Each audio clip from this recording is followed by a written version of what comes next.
Welcome to Sports Connection. I'm Darrin Joins, Williamson County Schools Athletic Director.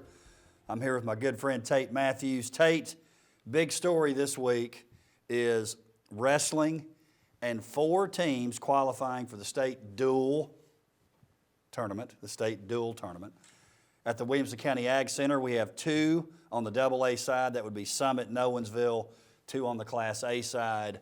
Page and Fairview, we've said it a lot about this sport, and especially with the new classification page moving down. Dominance by Williamson County Schools. We've only got that one little pocket up there in East Tennessee to overtake, and then now listen, I still say it's kind of like with football in Rutherford County. Oakland's been the dominant team. But when you start talking about teams, it's us. It's the same thing in wrestling. Yes. Exciting times. And 4 is as many as we could get, right? That's it. We got everybody in that we could. 4 for 4. I'm excited. We talk about it every year on the show. Get over there if you can to the Ag Center. It's easy in and easy out. And it is, I promise you, if you've never been, it's exciting. It's worth whatever the price of admission is. Get you a little popcorn. Get in there and watch some wrestling, whichever one you want to call it. It's worth it. Promise. And the coaches do a good job. They have the wrestlers on their team. They volunteer at the event. They help run the scoring. To me, it's like a well-oiled machine. No doubt. From TSSAA, Mark Reeves does a great job. The coaches here in this county do a great job helping out, and it's really smooth. And I like that, I guess, the individual tournament. When we get to the individual tournament, the finals, they do the big introduction. Walkouts. Which you kind of like that. That's kind of an ode to professional wrestling. Oh, yeah. I mean, it's about the walkouts, right? I mean, you got to have some production there too, right? Like, hey, we are partly in the entertainment business. So yes, I think they do a great job of it. Love it.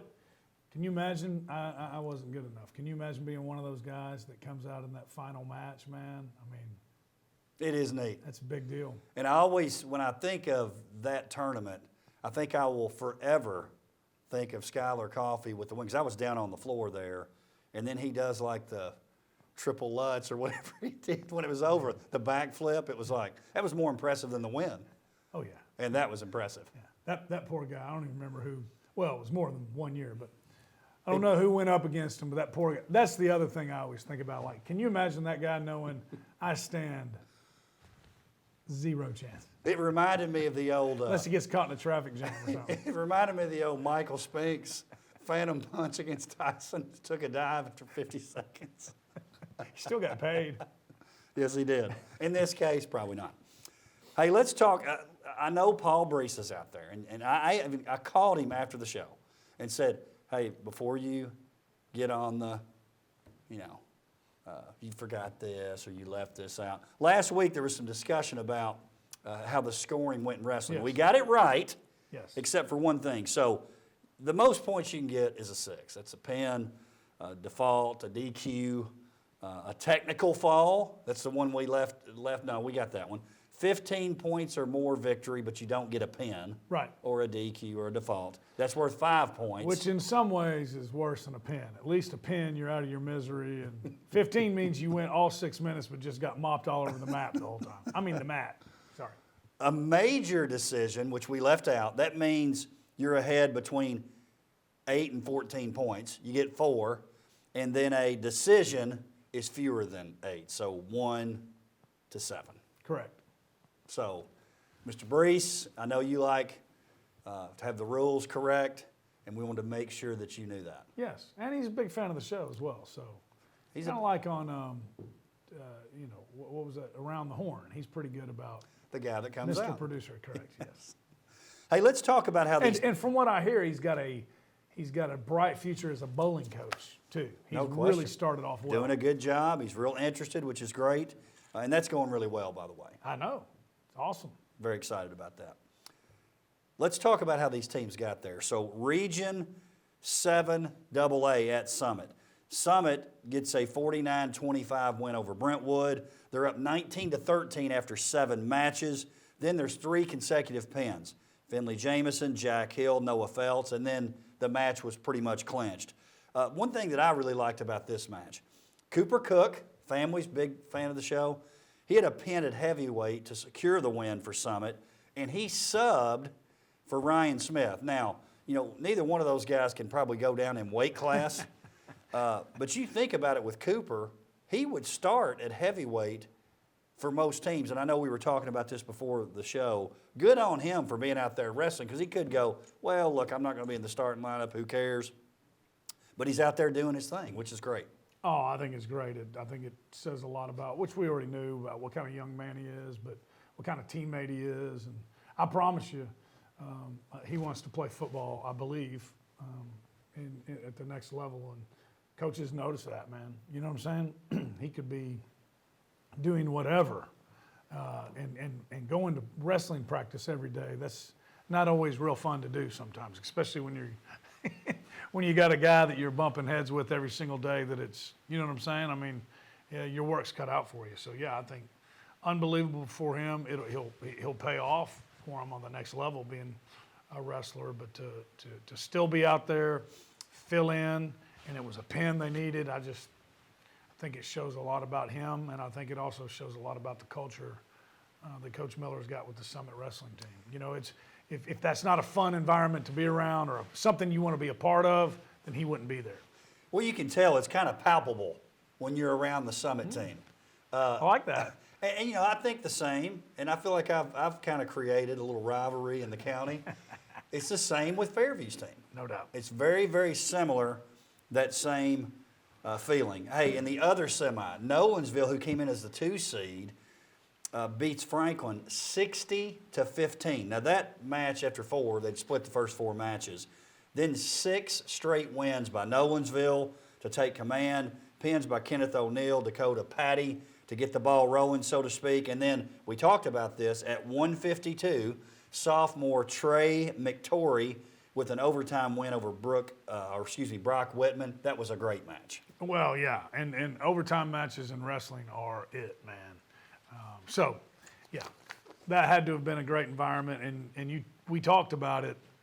He just got eligible, but it won't take long. If you don't know who he is, it won't take long, and probably do by now. But yeah, that was. I don't think in that part of the tournament, I don't think they give out best matches. But if they were, that was definitely the one. Trey's in with the shot at the state tournament at 152. No doubt. Already proven he can win a state title. Did so as an 8th grader. The championship match, 72-6. Summit over Nolensville. Summit won 5 of the first 6 matches by pin.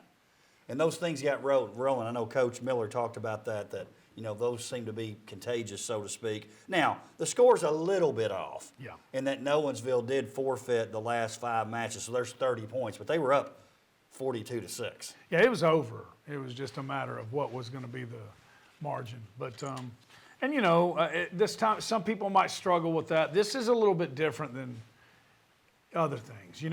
That Nolensville was going on. Right. This will be different than what we'll talk about. So why get a guy hurt when you still have right. the duels to worry about? So I don't.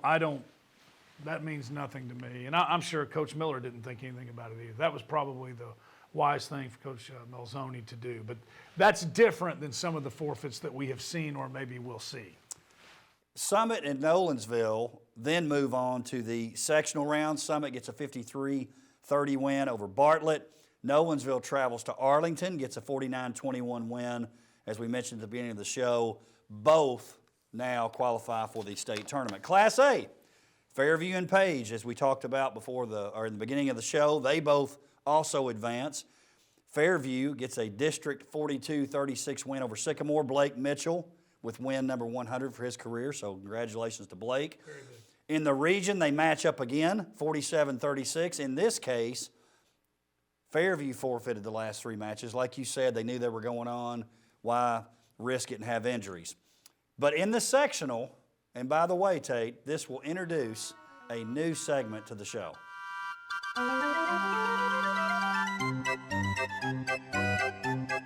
Hey, kids! It's the Clown Show of the Week, brought to you by the Millington Central Trojans. This Saturday, we decided to go to the fishing expo at the Pyramid of Bass Pro Shops in Memphis, we thought that was a better option than driving all the way to Fairview to honor our wrestling match that we were supposed to have on Saturday. We knew we had no chance to win, so we just said, we're going to stay in Memphis. Therefore, that qualified us as the very first clown show of the week. So let me ask you this, Tate, if I can keep it together here. Talk about how this is different compared to the last three matches of a match. What we were talking about earlier, sorry, my nose is, need some Gorilla Glue or something. What's different about this is Nolensville, when you were talking about them, or Fairview against Sycamore, they were moving on. They were advancing, okay? They knew that they were going on into the tournament. That was just preventing an injury, okay? This was, I believe, I have not spoken to the head Trojan, but my guess is he thought they stood absolutely no chance of winning, so they decided they'd save the bus trip and just go to the fishing expo at the Bass Pro Shop, which is terrible for a lot of reasons. What about those young people that have been in that wrestling room all year long, and put in the time and put in the practice? And then also, what about the opponents? Hey, it's just like basketball, football. We practice every day to perform in the matches, right? So I thought that was a little clown-esque. Well, and again, I'm trying to defend Millington Central. There's nothing to defend. But even if you've got one or two guys, it'd be nice if you got to match up against a Blake Mitchell. That's right. Or a Clevenger, because we have the individual tournament a few weeks away. We're not talking like this weekend. Correct. So it would have been good work. Iron sharpens iron. Give you a good look. Hey, and if nothing else, hey, look, okay, we got a few weeks, and this is what we need to work on. You just wrestled a dude, maybe a guy that you're getting ready to see. Didn't go well. This is what's got to be corrected in the next 2 to 3 weeks, right? That'd be like saying, you know what I'm saying. Is there any way you'd have done that in basketball? No. Okay. And for our friends at Millington Central, if you happen to be watching, this show itself is the original clown show, so we understand the situation. Tate, great job bringing it into the... And anybody who wants to sponsor the Clown Show of the Week segment, email WCS Athletic Donors. I'm assuming you don't want me to get I wonder if we could give our... nice tie, by the way. I wonder if we could get our man, Matt Davenport, at Duck Donuts. Maybe he'd want to be. I was thinking Because a lot of kids are interested in that. Wouldn't Party City want to be involved in this? Maybe. All right, let's talk about Page. So Fairview moves on. Page moves on. They get a district win over Community 78-6 and then Forest 71-5 to win the district title. The region, they win 46-24 over Tullahoma.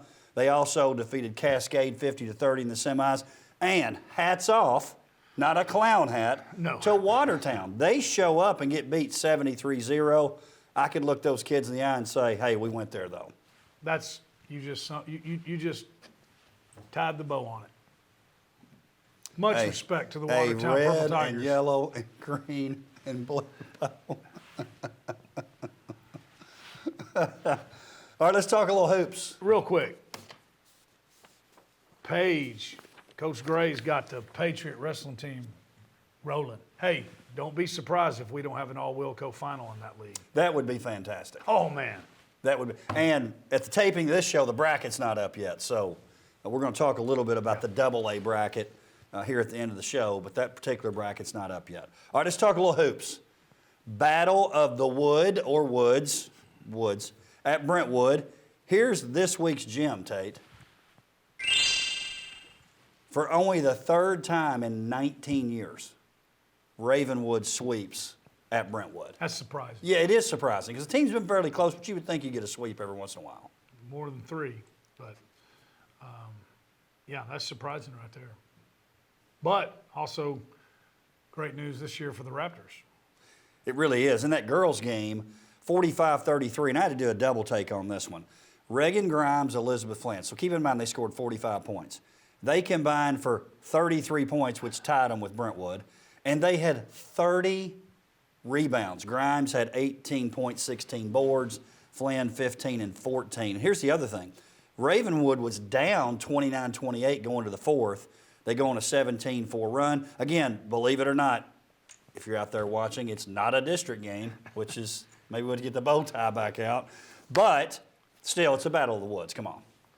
Oh, yeah. There's district, non-district, doesn't matter. That game is serious business to all involved. So, but, yeah, there was no lack of intensity because it wasn't a district game. So, and Elizabeth Flynn, take nothing away from what she did, 15 and 14, unbelievable effort against a really good Brentwood team. But Reagan Grimes is playing at a different level right now. She is.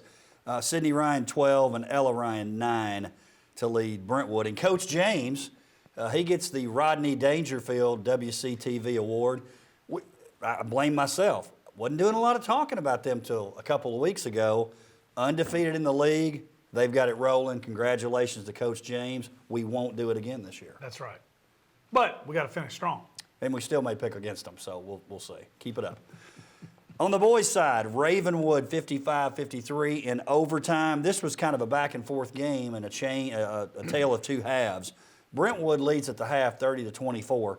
Davis White had 20 in the first half. He only ended up with 22. Then Ravenwood at the start of the third quarter, they go on a 14-5 run. Obviously, Coach Whitlock probably had some very encouraging words to say there at the half. They stretched that lead all the way to 11 points with 4 minutes left, but in true Brentwood, Ravenwood, Battle of the Woods, Troy Bond fashion, Brentwood doesn't give up, end up sending that thing to overtime, but Ravenwood comes out on top. I think it was like 3-1 in the overtime. Not many points scored there, but just a classic matchup. Is that, if they see each other again, is that the way these two are going to match up again? You know? What do you mean? Well, like you look at, which we're going to talk about, you look at the Hillsboro, Franklin, the two games, two totally different games, you know? Is that what this is going to look like when these two get together? I think so. Just slugfest, low I scoring, do. Probably who's come down to the last possession. I do, and I think there's a couple of reasons, one of which may be that's such a hotly contested matchup anyway. I think it makes it hard to score sometimes because you're kind of on edge.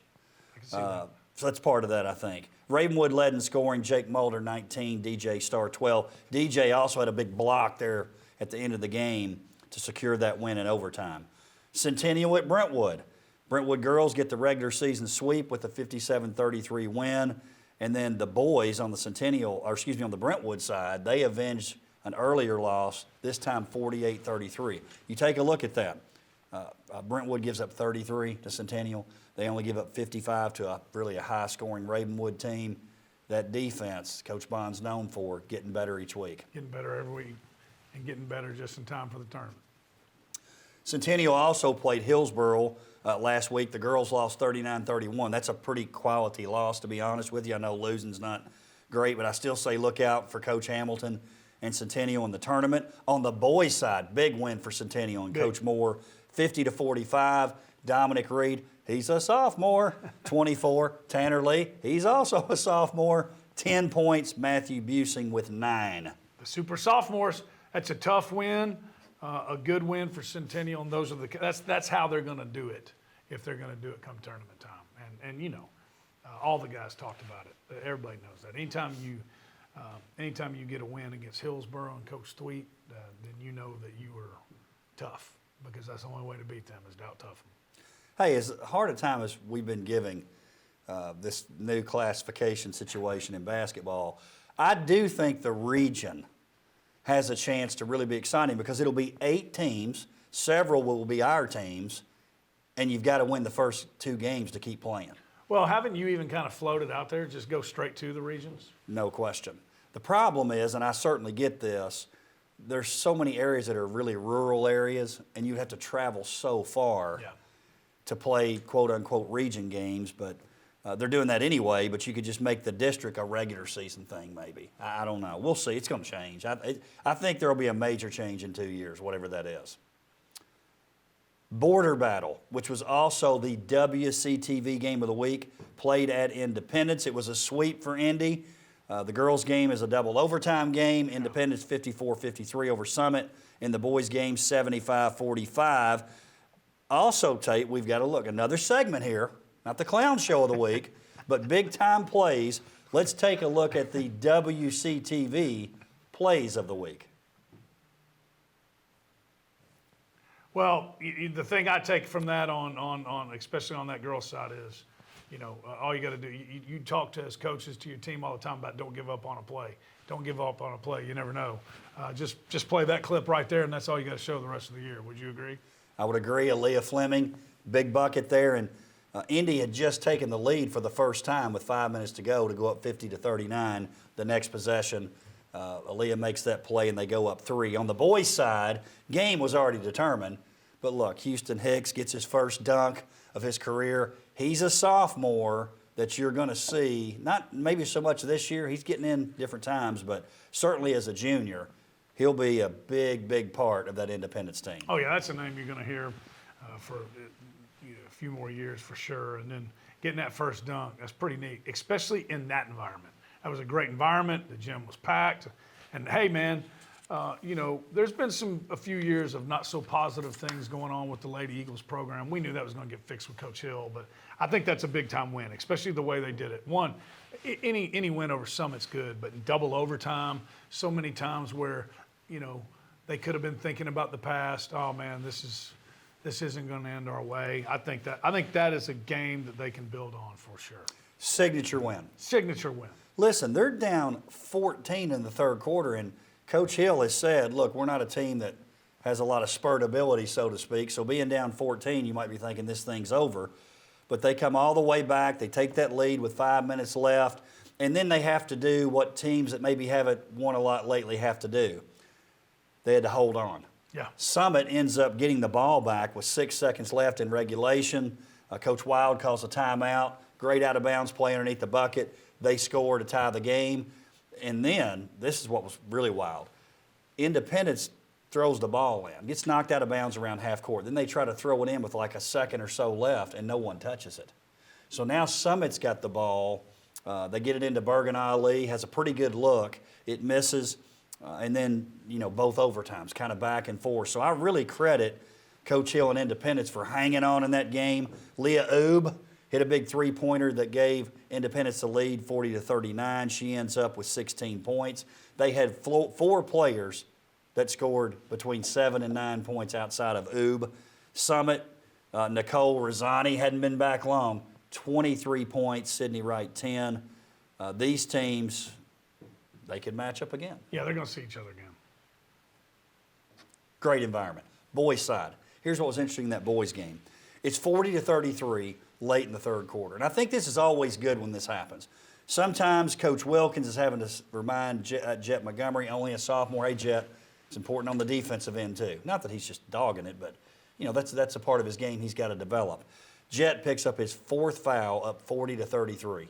And you're thinking, uh-oh, with him out offensively, it's going to be a struggle. They ratcheted it up on defense. They go 17-4 to end that third quarter, gives them like a 57-37 lead, and from there it was blowout city. Ends up being 30 points. But I think it's a great way to say, hey, Jet, we love you. You're doing a great job. But you know what? With you not in the game, we went on a big run, so you better step it up on defense so we can do some of the same things while you're in the game.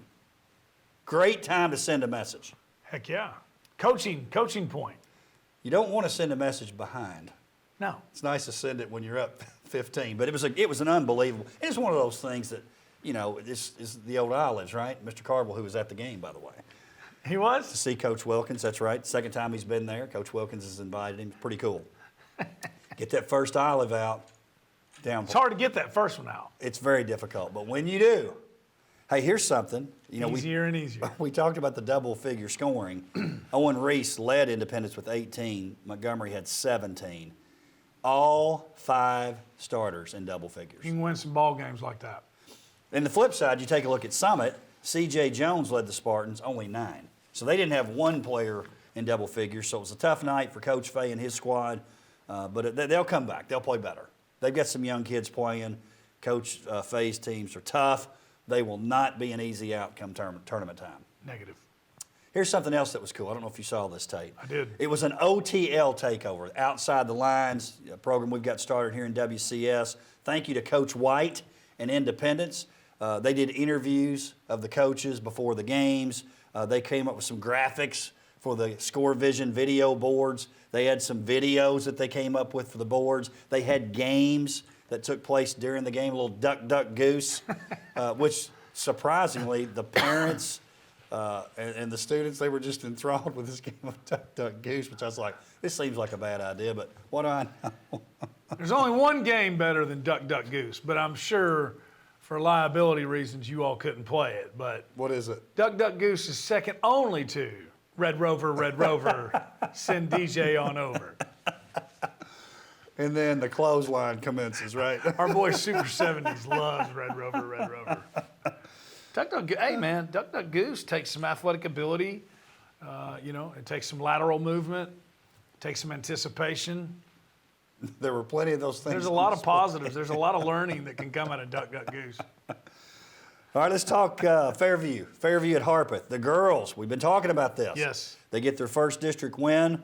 They had lost to Harpeth earlier. Riley Dillingham, 19 points, 8 rebounds. Tough week for the boys now. Yeah. They lose a buzzer beater to Community, non-district game, and then they get their first district loss to Harpeth, 51-41 on the road. I think it'll be a positive wake-up call. They'll probably drop in the rankings. Who cares? Doesn't matter. It's great that they were ranked as high as 2. That's something everybody should be excited about. Get that out of the way. You've lost a couple of games. Let's get it back between the ditches, and they'll be fine. Well, kind of what you were talking about with Independence, man. Probably a nice little opportunity here for Coach McCoy to get across probably some of the points that he has been making, maybe falling on deaf ears because we're playing so well, and because that's human nature. So I would think Coach McCoy will take that opportunity to make sure that he's heard. Is that fair? Yes. I would love to try to teach a lesson after a win, but it's easier to teach one after a loss. No doubt. You have their attention. I'm not one of those people like we won by 1 and should have won by 20. I'd always say, never apologize for winning, fellas. We'll take it. We'll take it. I don't. You think Joe Burrow and the Bengals will take it? I think they will. I think they will. Hey, Franklin Hillsboro, they played twice last week because of a makeup game. We had talked about Hillsboro sweeping at Hillsboro. The girls' game was unbelievable. I don't know if you saw this, but they lose in double overtime, 47-41. At the end of the first overtime, it was tied, and Charlotte Robinson gets a pass, shoots the ball. I watched it like 10 times, and without being able to stop it frame by frame, you couldn't tell. Now, the complaint that Franklin had, if it doesn't count, you have to all the way through the shot. In other words, she started her motion and looked like she got hit. So they're thinking, hey, there's got to be something, even if it's not a made basket. But it was a tough break for Franklin. Again, that's just one play in the entire game. But I think it's another positive for Franklin. I think if they match up with them in the district tournament or in the region tournament or both, they're primed to beat them. They really are. I think so, too. And how about Charlotte Robinson? How about that game she had, Tate? 15 points, 7 rebounds. Again, against a tough Hillsboro team, too. So I like where they are. I think record might not be quite what they wanted. But there's some good, tough wins in there. That was that one, as you just mentioned, should have probably gone the other way. And then Jean Costello had 10 points, Ren Duran 9 points and 10 rebounds. A lot of positives going on right there. What's interesting about that, too, I don't know if you realize this, but Charlotte Robinson, big-time soccer player, which you know. Yes. But had not played basketball since her 8th grade year. I was at Franklin. I said, hey, Charlotte, tell your soccer buddies, come on and play basketball before then. You think about the kind of year she'd be having it. She hadn't played in 4 years. Right. And basketball is one of those, it's a skill now. You got to be able to catch the ball. Every sport requires a skill, but you can't hide on a basketball court. You can't just say, we're never throwing it to so-and-so team. They got to touch it every once in a while. Right. Well, and it's a sport where you can't not, work on it, So like dribbling, shooting, there are, you can show up and just be a great athlete in a lot of sports and maybe overcome some things, but not in basketball. Love to see her playing again this year. On the boys' side, big win for Franklin. They lose by 2 on Monday. By Friday, it's a 15-point win. Same story, different chapter. Jack Medalley, 19 points. Noah McGee, 16. Another team, Franklin, trending on the boys' side in the right direction. Yeah, Coach Tigert had to be very happy about that one, he is. And you mentioned the revenge loss, but not only that, they went from scoring 39 points to 65 points against a very good Hillsborough team. So, yeah, I don't know what he saw in between those two games, but whatever they corrected, they dang sure did a good job of it. And they're another one. I think, I don't know.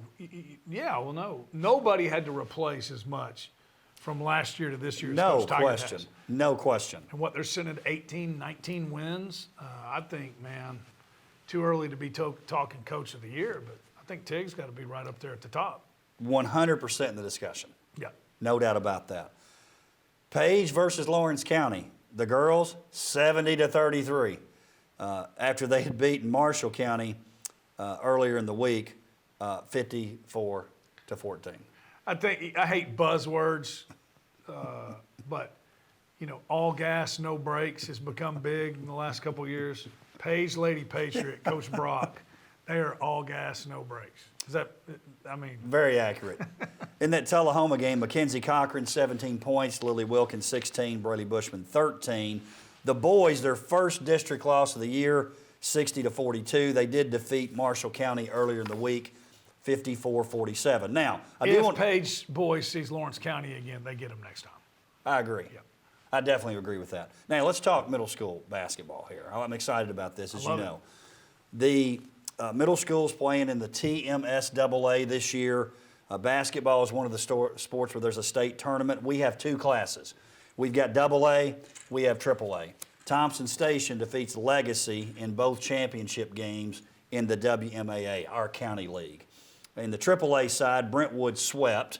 Mill Creek on the girls' side was runner-up, Sunset in boys. Those four teams, along with Page, advanced to the sectional tournament this week. You win the sectionals, you have an opportunity to play for a state championship. How exciting is that? It's fantastic. On the AA side, they already got theirs started. Fairview boys, not in the WMAA league, believe it or not, they're in another league. They've made it all the way to the semis.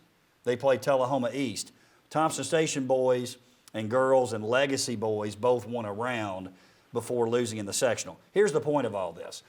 More opportunities for students.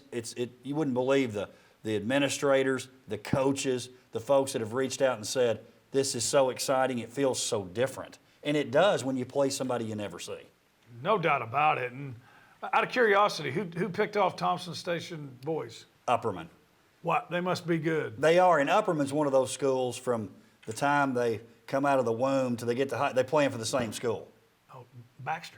You know, they're just, the Bees. That makes it a little bit difficult. So I think they end up losing by 5 or 6. And a couple years ago, which Freedom ended up beating them, but yeah, a couple years ago, that Thompson Station team and those Freedom teams, I would have loved to have seen them in the state tournament because you'd have had to have been really, really salty to beat them. So yeah, I think it's great. And it didn't take long for Legacy to start making. It seems to be in every sport. They didn't take them long to start making noise, did it? Not long at all. Not long at all.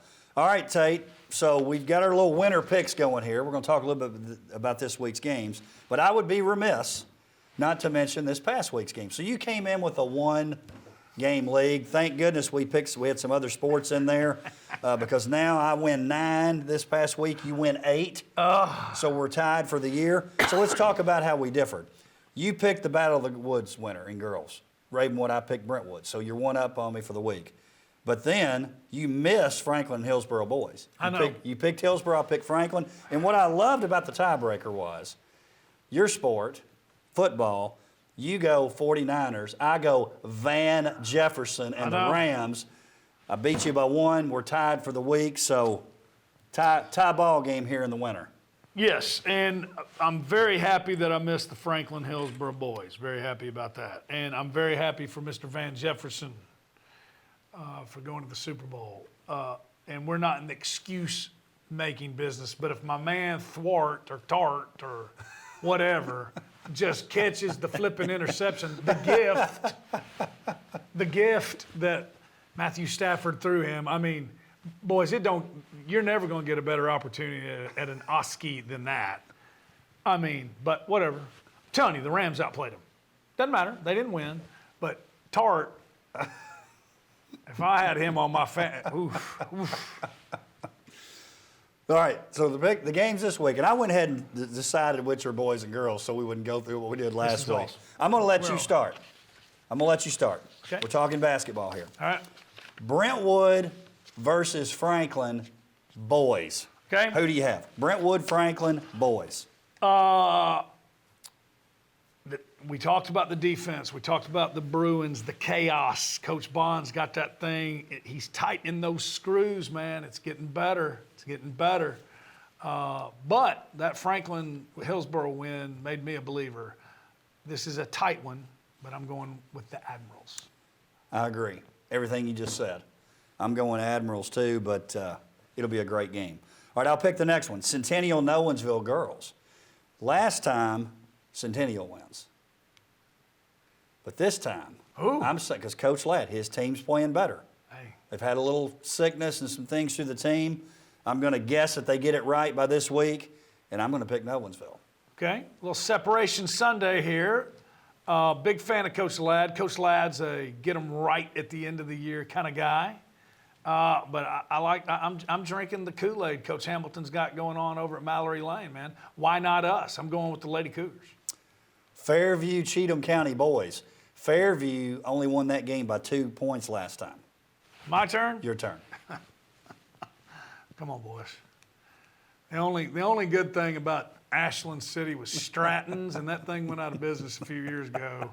Smackdown City, I'm going with my man, Coach McCoy and the Yellow Jackets. I agree with you. I think they're going to roll them just because they're going to be smarting a little bit from last week's. They ain't been the same since Al Cooper was putting the Cubs suit on to come back into the game after he got kicked out.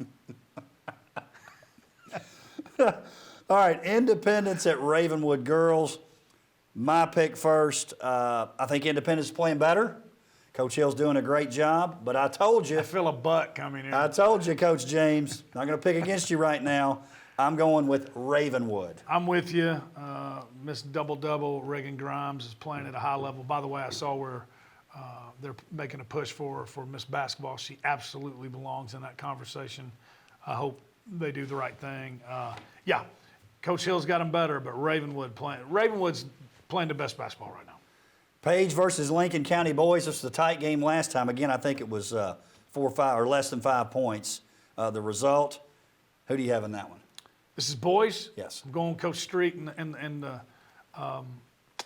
Patriots. I agree. He's got them playing. He's got them on the right path. The last one. The last good thing to come out of Lincoln County was Timmy Johnson and Don Thomas. I'm on a roll today. Even that didn't end well. See, so the last game, it's my pick, and this is a tough one now. It is. Summit won last time by 1. Yes. They go on the road to play Columbia Central. Coach Moore doing a nice job there at Columbia Central. Former Summit assistant. That's right.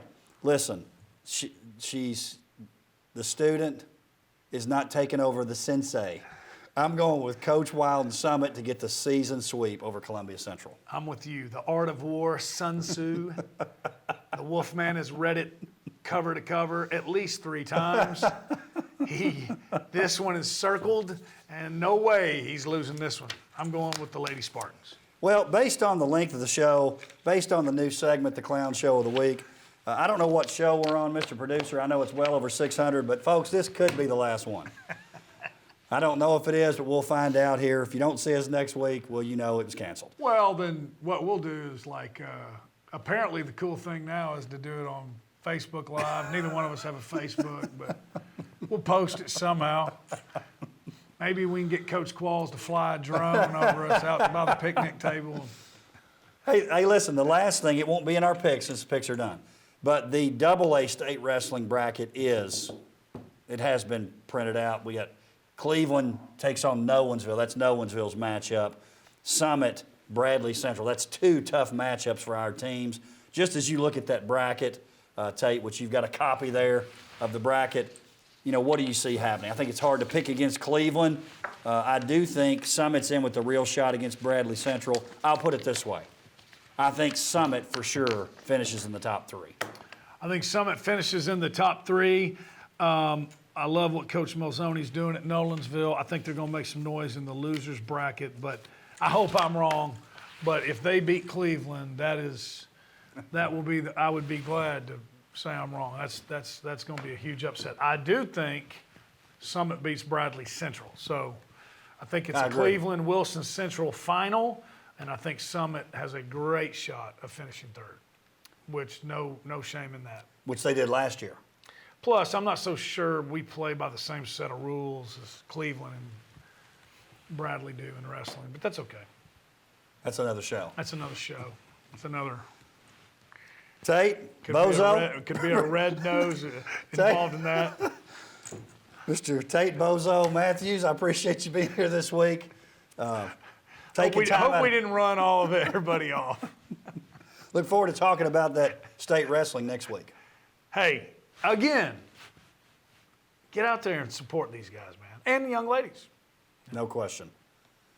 Thank you for joining us for Sports Connection. We'll see you next time.